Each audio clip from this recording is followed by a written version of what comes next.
Citroen on olnud läbi aegade silmapaistva disainiga, kuid nüüd on mul tunne, et see silmapaistvus hakkab raugema ja normaalseks muutuma. Eriti, kui vaadata uuele C5 Aircrossile otsa. C5 Aircross on saanud endale Citroeni kõige uuema disainikeele, mis on juba meile tuttav väiksemalt Citroen C3 Aircrossilt. Küll aga pole C5 Aircross C3 täispuhutud versioon. Ehk siin on ikkagi natukene disaini erinevusi. Näiteks siin C-piilaril on sellised triibud ja muide C5 Aircrossi ideeautolt võeti ikkagi kaasa need väljaulatuvad tiibadega tagatuled, mis iseenesest näevad üsna ägedad välja. Me oleme omavahel natukene naljatanud, et need oleks justkui nagu mobiiltelefoni juhtmevabad laadijad. Vaata, kui hea siia on telefoni panna. Aga ärge seda tehke, sellepärast, et mõne aja pärast nii teil seda mobiiltelefoni siis lihtsalt ei ole. Tehnika poole pealt siin tegelikult midagi uut ei ole. Kõik on kontserni autodelt tuttav tehnika. Ehk siis autod on esiveolised, pakkuda on nii täishübriidi, pistikhübriidi ja 2 erinevat täiselektrilist versiooni. Suurusega on nüüd niimoodi, et kui me jätame mõne millimeetrise erinevuse välja, siis see on põhimõtteliselt sama suur nagu Opel Grandlandki. Aga Peugeot 5008 on sellest autost pikem ja 5008 on sõsaratest ainukene, mida pakutakse kuni 7 kohalist. C5 Aircrossi pagasiruum on üpris mahukas, 565 liitrit, ehk siis suurem kui Opel Grandlandil, aga natukene väiksem kui Peugeot 5008. Nüüd selle mütsiriiuliga on niimoodi, et esiteks, kui sa tahad suuremaid asju vedada, siis sul ei ole seda kuskile panna. Ja ettevaatust, sa võid siia vastu oma pea ära lüüa ja see on üsna valus. Seljatoed saad alla klappida 40-20-40 suhtes. Põranda kõrgust on võimalik reguleerida ja siin all on veel üks laegased, kuhu saad näiteks kas või tagavara ratta panna. Ja 2 kotikinnituskonks on ka olemas, nii et igati praktiline pagasiruum. Proovisõiduks on hübriid, millel 1,2-liitrine 3-silindriline bensiinimootor ja elektrimootor. Sisepõlemismootori võimsuseks on 100 kilovatti ja 230 newtonmeetrit. 6-käigulise automaatkasti sisse on peidetud elektrimootor, mis arendab kuni 21 kilovatti 51 newtonmeetrit. Veoskeemiks on alati esivedu. Mulle meeldib see, et Citroen on isegi tänasel päeval jäänud oma olemusele truuks.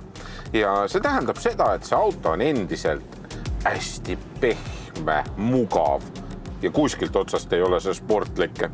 Ja need tänapäeva väiksed mootorid sobivadki Citroeni olemusega väga hästi kokku. Selle auto vedrustus on niivõrd pehme, et see mulle meenutab kohati jonnipunni. Ehk siis nii kui ma vajutan gaasi, siis auto nina tõuseb üles, võetan pidurit, siis nina läheb alla, keeran vasakule või paremale, siis on kohati selline tunne, et justkui peeglid hakkaksid vastu maad lohisema. Ja see ongi tegelikult Citroeni olemus olnud kogu aeg. Tuletan meelde, et Citroen oli ju see auto, kelle vedrustuse Rolls-Royce võttis kasutusele puhtalt sellepärast, et see oli nii mugav, see oli nii pehme, see oli justkui lendava vaibaga sõitmine. Ja soodsate vahenditega on tegelikult Citroen siia ka selle lendava vaiba tunnetuse tekitanud. Selle auto pedaalid on pehmed, roolisüsteem kipub natukene ette ruttama selle auto olemusele. Ehk siis see on kohati natukene kiirem kui kogu selle vedrustuse pikk käik ja selle auto käigukast ja mootor. Aga mõne aja pärast sa harjud ära, et see rool on ka niisugune kergemapoolne, küll muidugi natukene kiirem. Ja 0-100 kiirendus on sellel autol ka selline tagasihoidlik 12,2 sekundit.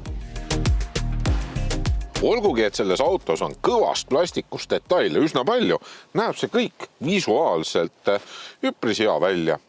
Ja strateegilised kohad on ilusti kangaga kaetud, kuigi ma arvan, et ega see kangas siin 5-6 aasta pärast kõige nägus on välja ei näe. Ja muide need käetoed võiksid olla natukene laiemad, et siis oleks mugavam oma küünarnukki sinna peale toetada. põlve ja jalaruumi on siin küllaga, jalad saab esimese istmete alla panna, pearuumi on ka küllaga ja see iste on erakordselt pehme. Ja ma üldse ei imesta, et Citroen ütleb, et neil on siin puhkealalaadne diivanlik zen-ruum. Ja tõesõna, sa tunned ennast siin väga mugavalt ja siin on üsna hea olla. Käetugi on ka olemas, sellel on nüüd siis suurem selline pilu, kuhu saab telefonid panna, nad ütlevad, et siia saab 2 telefoni panna ja topsihoidjad on ka olemas, aga jällegi need on paigutatud siia peale sedasi, et ei ole seda käetuge kõige mugavam kasutada. Samuti on siin olemas ka istmesoojendused ja ka 2 USB-pesa, nii et kõik eluks vajalik on selles autos olemas. Loomulikult 2 Isofix kinnitust ka.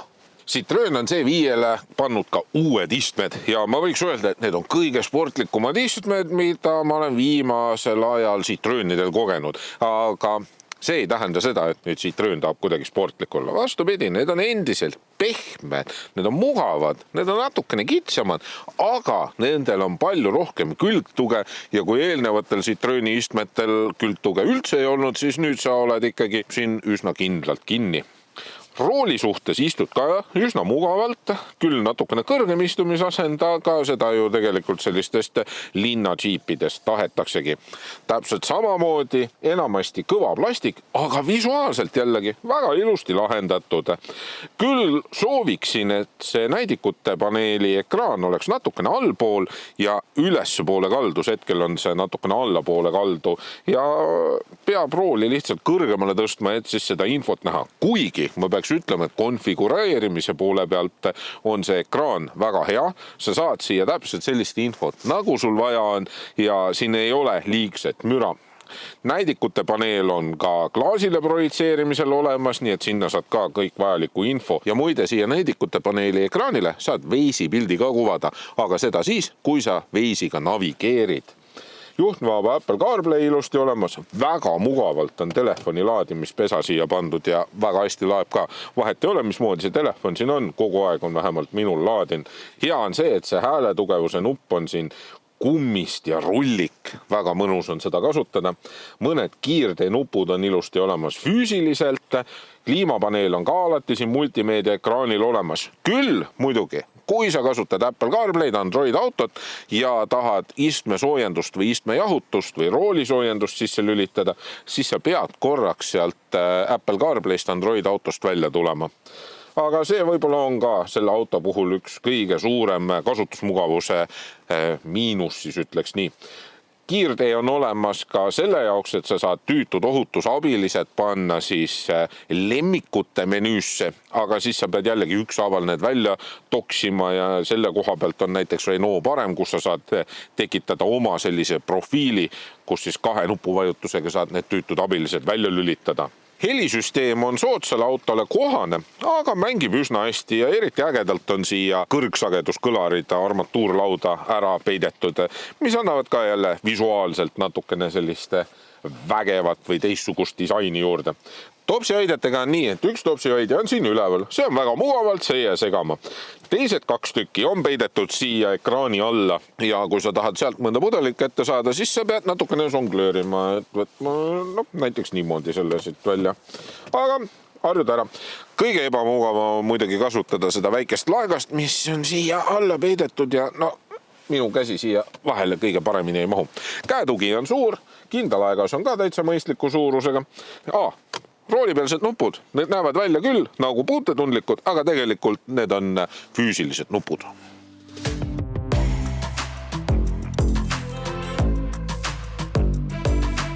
Igapäevaselt on iseenesest seda autot mugav kasutada, sellepärast et veedrustus silub igasugused ebatasasused vägagi hästi ära. Uued LED-maatriks tuled valgustavad teed hästi, küll muidugi kohati kipub see ümberlülitus rapsima. Väljavaade on vägagi hea nii peeglitest, akendest ja ma ütleks, et need A-piilarid ei ole ka liiga suured, et sinna taha midagi varju jääks. mis on muidugi Citroenide ja Peugeot'de ja üldse Opelite, üldse kogu selle kontserni puhul natukene segadust tekitav, on see samune 1,2 liitrine mootor. Sest kohati öeldakse, et tegemist on poolhübriidiga ja siis öeldakse, et on täishübriidiga. Ja siin on kasutusel täishübriid, mis siis lülitab üsna tihedalt ennast ikkagi elektri peale ümber ja see auto sõidab vaikselt. Küll muidugi neid ümberlülitusi on tunda, on kuulda ka muidugi selle väikse 1,2 liitrise mootori urinat, aga ma ei ütleks, et need nüüd nii väsitavad oleksid.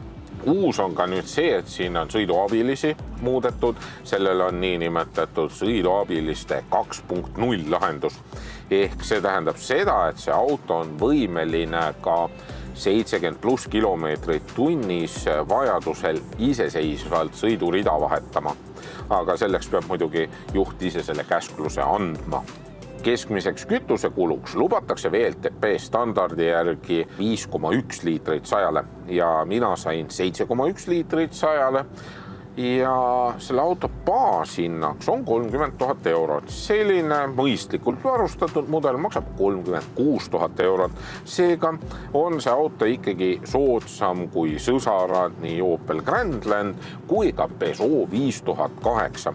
Ja mis on Citroenidel nüüd veel hea asi on see, et garantii on 8 aastat või kuni 200 000 kilomeetrit. Citroen C5 Aircross on jäänud endale truuks. Hoolimata kandilisest välimusest käitub endiselt meeletult pehmelt, sõidutades mugavalt ja ruumikalt kuni 5 reisijat.